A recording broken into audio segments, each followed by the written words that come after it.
we on. Now, Mark 22, he want to know if you were a part of any organization, and how did you build your reputation like that?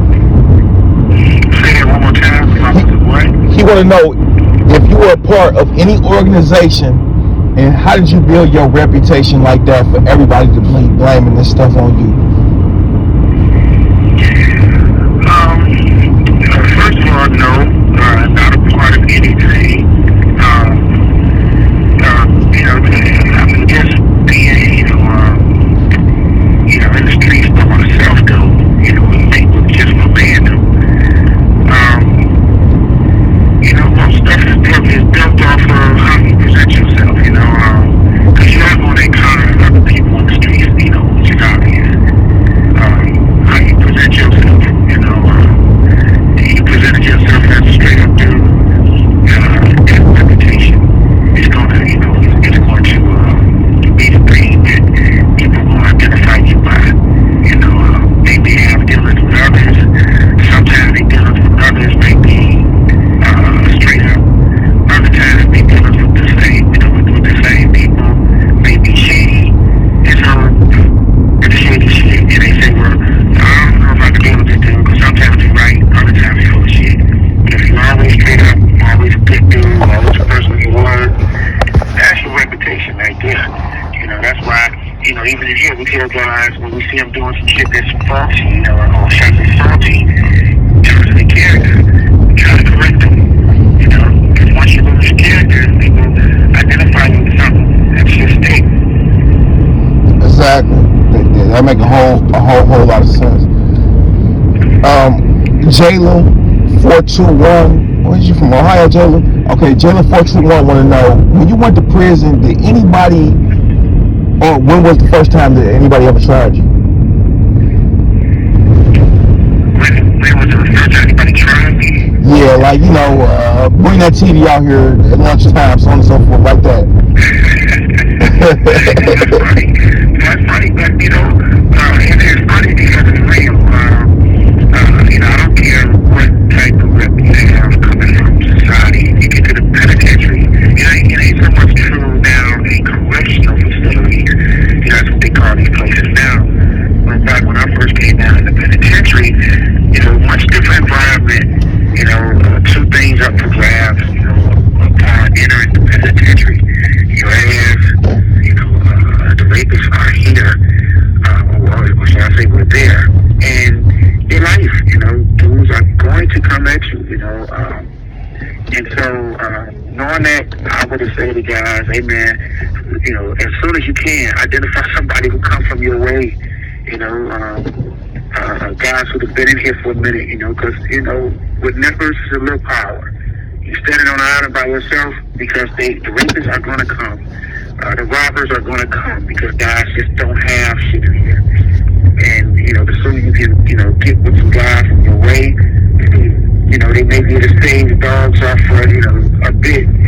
But ultimately, you being able to stand on your own 2 feet, even with your man up, it's going to, start to turn people away from seeing you as the prey and seeing you as somebody who can stand on his own no matter what the consequences is, and people will eventually stop targeting you.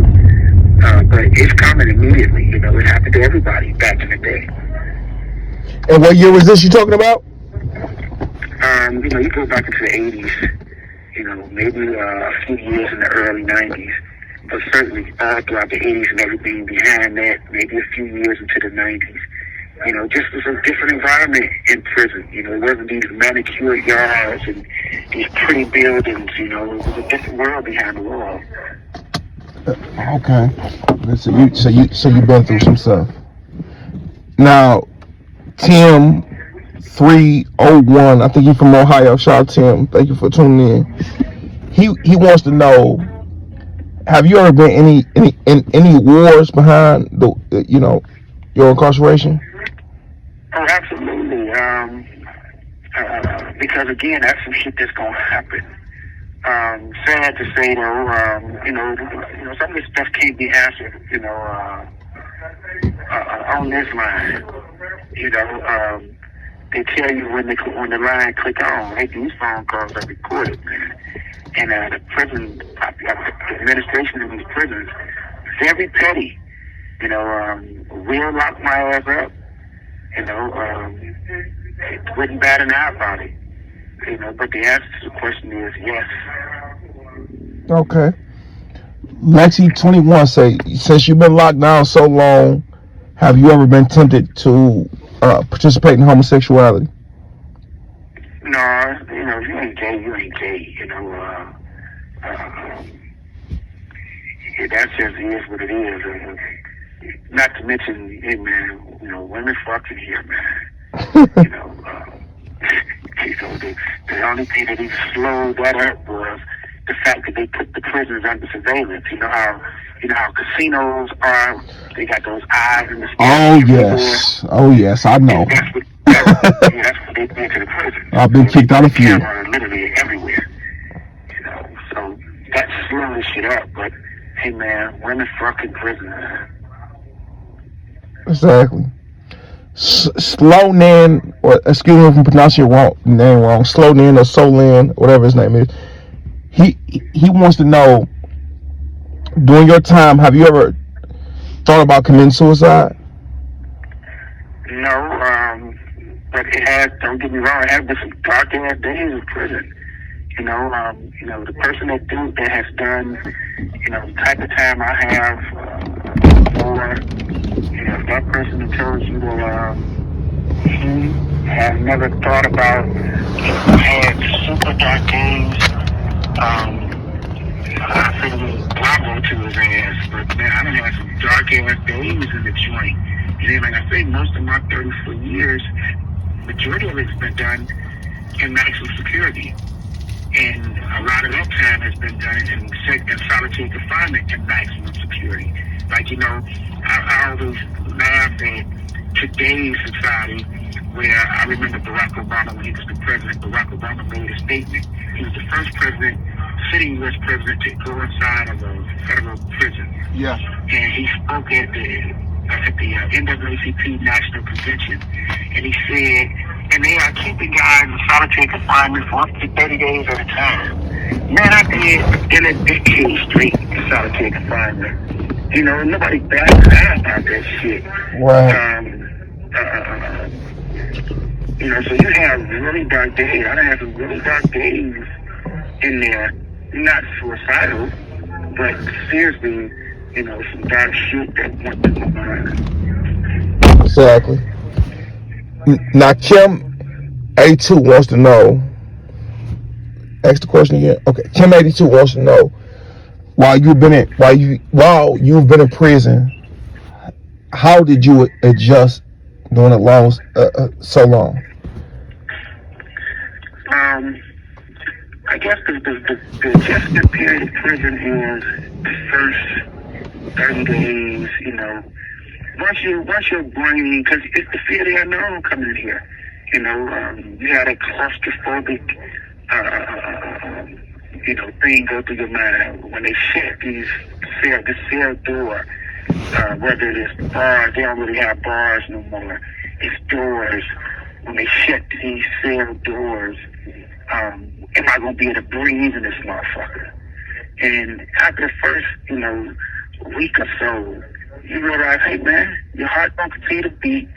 Your lungs are gonna continue to fill with air and exhale, and you realize, then the door's gonna open up at some point. You realize, okay, well, I can lay down and get up in here. The question is, okay, well, can I be away from my family and loved ones? Okay, I can get there. Some of the hardest time in here is when you call and nobody answers the phone.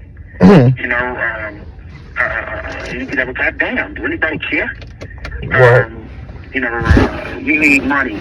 The jobs in here, at least in the state of Michigan, you work.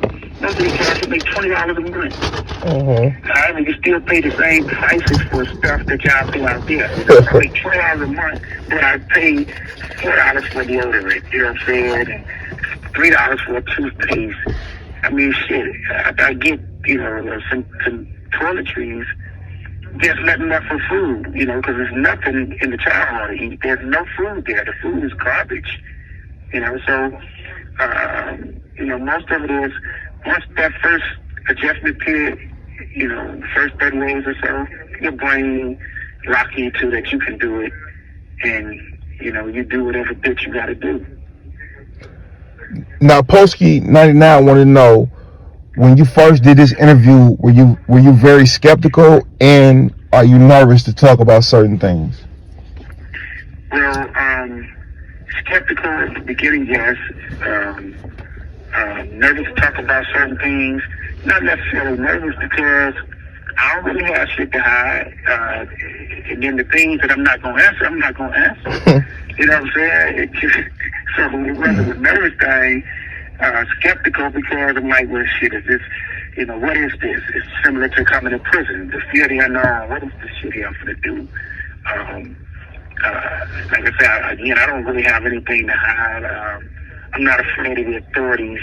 I mean, when they go to the level that they went to with me to get me in prison, nothing surprises me with the police, with the prosecutor's office.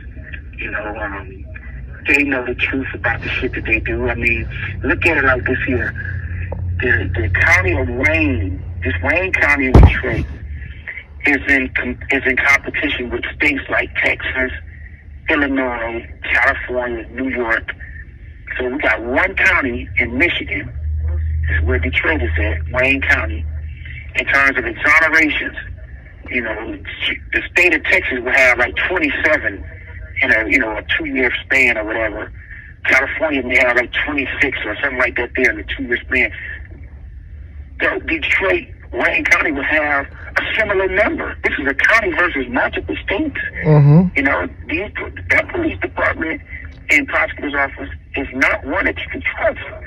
And nobody is sounding the alarm. When you're getting these many people exonerated, and no authorities is being arrested, prosecuted, investigated, hundreds of dudes still sitting in prison based off the same detectives that was found to be dirty in another case. They now have the same detectives in my case. Somebody saying, well, hey, man, we need to look at what they did to this dude. Big facts. When Rebecca going through the same situation, he had a cop that was convicted of murder and drug dealing, and they won't look back at this case. Like, that is, I don't understand it at all. That's crazy. He was convicted of murder and drug dealing, murdered another cop, and they ain't looking at his case. But anyway, Koala says, I don't know if this was a small question, Koala, but hey, look, I'm still answering anyway. You have 1 minute remaining. With your 1 minute, Koala want to know, how do you articulate yourself so well? You seem to be so smart, and you were a straight A student from what I hear. How do you get involved in certain activities that you did? Staying true with people, you know what I'm saying? Because the streets have a way of sucking you into shit that you don't really know what you get into. I mean, they don't lock men up. We don't show up at the prison gates at 35, 40. Most of us show up at the prison gates in our teens, And so that's the short answer. There's much more stuff to it than that, but that's the short answer. Stay there in school, because we show up at the prison gates as teenagers, as children, and they don't give a fuck about our children.